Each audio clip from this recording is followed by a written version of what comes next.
যদি হঠাৎ করে একদিন হারিয়ে যাই, কেউ কি খুঁজবে? হয়তো না। যদি আমার আইডি থেকে ভিডিও পোস্ট করা না হয়, কেউ কি মিস করবে? হয়তো না।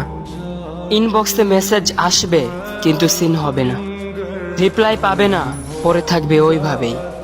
কেউ কেউ হয়তো অপেক্ষায় থাকবে, এই বুঝি আসলো অনলাইনে।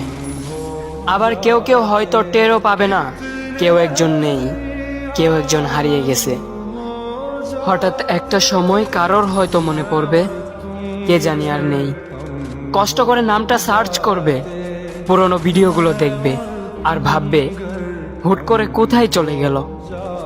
আবার কেউ কেউ হয়তো একদিন দুই দিন না পেয়ে ফ্রেন্ড লিস্ট থেকে আনফ্রেন্ড করে দেবে।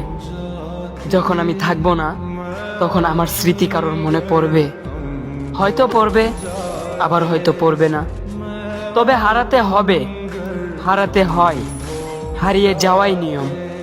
পার্থক্য একটাই, কেউ আয়োজন করে হারায় আর কেউ হুট করে হারায়।